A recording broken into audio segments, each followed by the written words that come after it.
Hello दोस्तों, स्वागत है आपका एक नए वीडियो में। और ये वीडियो काफ़ी दिनों बाद आ रहा है, लगभग 3-4 महीने बाद। थोड़ा ऑफिस के काम में व्यस्त था और आगे से कोशिश करूँगा वीडियो टाइम टाइम पे आती रहे और इतना गैप ना हो।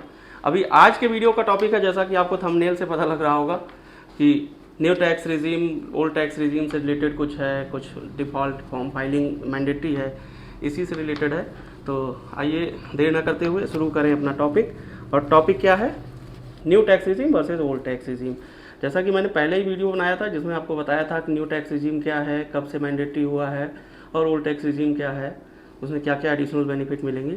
अब इसी से रिलेटेड एक फर्दर क्लैरिफिकेशन लोगों को चाहिए था, तो इसलिए मैंने सोचा कि वीडियो बनाएं। क्यों? क्योंकि अभी last financial year 2023-24 just and हुआ है 31 मार्च को। तो अब लोगों के मन में क्वेश्चंस आ रहे हैं कि अब अपनी ITR फाइल करनी है तो कैसे करें, कौन सा बोलें। और प्लस जो फाइनेंशियल ईयर स्टार्ट हुआ है उसके लिए भी कंपनियां, जो सैलरीड पर्सन है खास करके, उनसे क्वेश्चन पूछ रही हैं कि आप ओल्ड टैक्स रिजीम में जाओगे या न्यू टैक्स रिजीम में जाओगे। तो ये टॉपिक उसी से रिलेटेड है। और इस टॉपिक में जैसे है old tax regime versus new tax regime, पहला क्वेश्चन कि हम ओल्ड टैक्स रिजीम में क्या है, न्यू टैक्स रिजीम में क्या है।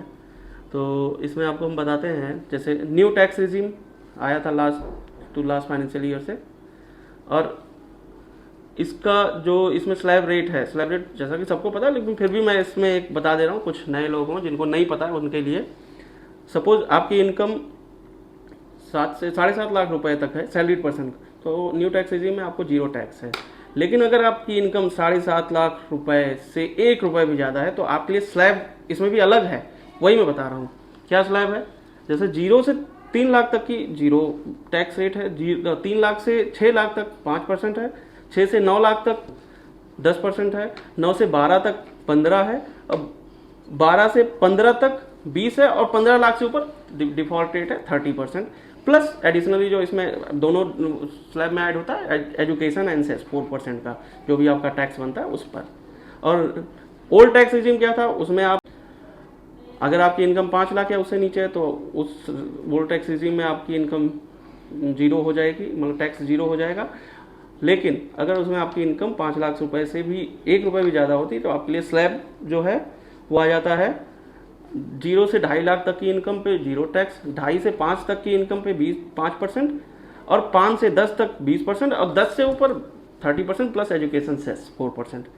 अब दोनों में डिफरेंस कहाँ आता है? डिफरेंस आता है डिडक्शंस पर, इन्वेस्टमेंट की डिडक्शंस पर। जैसे ओल्ड न्यू टैक्स रिजीम में आपको डिडक्शन का बेनिफिट नहीं मिलता, सिर्फ स्टैंडर्ड डिडक्शन, वो भी सैलरीड पर्सन को मिलता है न्यू टैक्स रिजीम में। और ओल्ड टैक्स रिजीम में जो है आपको डिडक्शन मिल जाता है 80C का, सेक्शन 80C, जिसमें आपको LIC, PPF, ट्यूशन फीस और repayment of home loan etcetera का बेनिफिट मिलता है। इसके अलावा ATD की डिडक्शंस मिलती हैं। बाकी जो चैप्टर 6A की डिडक्शंस है वो सारी जो एलिजिबल डिडक्शंस है वो मिलती हैं, वो ओल्ड टैक्स रिजीम में, न्यू में नहीं मिलती हैं डिडक्शंस इन्वेस्टमेंट की।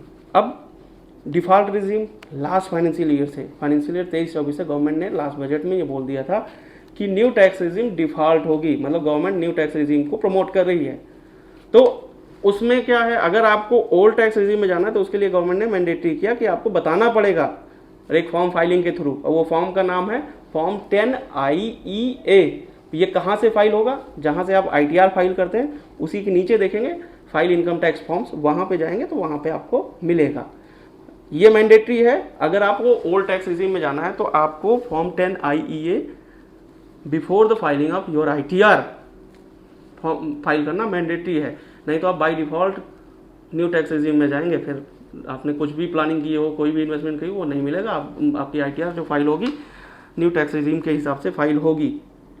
तो वो कहाँ से फाइल होगा वो मैंने बता दिया, जहाँ से आप ITR फाइल करते हैं उसी के नीचे ऑप्शन आता है फाइल इनकम टैक्स फॉर्म्स, उसमें ऑप्शन देखेंगे तो 10IEA मिल जाएगा, और इसको फाइल करके आप ओल्ड टैक्स रिजीम के हिसाब से अपना ITR फाइल कर सकते हैं। तो बी केयरफुल, अगर आप खुद करते हैं तब भी, और अगर आप अपने टैक्स प्रोफेशनल से फाइल कराते हैं किसी, तो उनको भी ये जरूर देखिए कि उन्होंने, अगर आपको ओल्ड टैक्स रिजीम में फाइल करना है, उसमें बेनिफिट हो रहा है, तो फॉर्म 10IEA फाइल करना मैंडेटरी है। ओके, अब ये समझ गए होंगे। और हाँ, चूंकि फाइनेंशियल ईयर एंड हुआ है तो लोग अब ITR फाइल करने की जल्दी में है कि मेरा रिफंड आ जाए, या जो भी है मेरा ITR फाइल होके क्लोज करें फाइनेंशियल ईयर। अभी आपको एडवाइस रहेगी कि अभी बिल्कुल ना करें ITR फाइल। क्यों? क्योंकि आपकी Q4 की TDS की रिटर्न, जो डिडक्टर्स हैं, उनकी ड्यू डेट है 31 मई।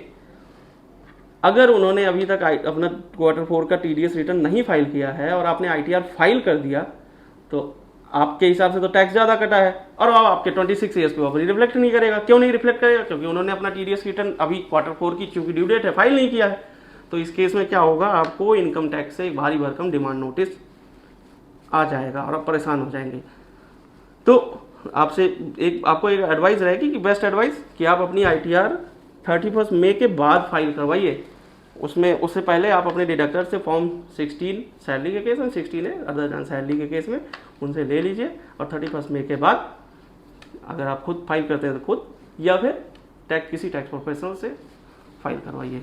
इस वीडियो में बस इतना ही। अगर आपका कोई क्वेश्चन है तो आप कमेंट बॉक्स में छोड़िए, हम उस पर रिप्लाई करेंगे और मिलते हैं फिर एक नए टॉपिक में।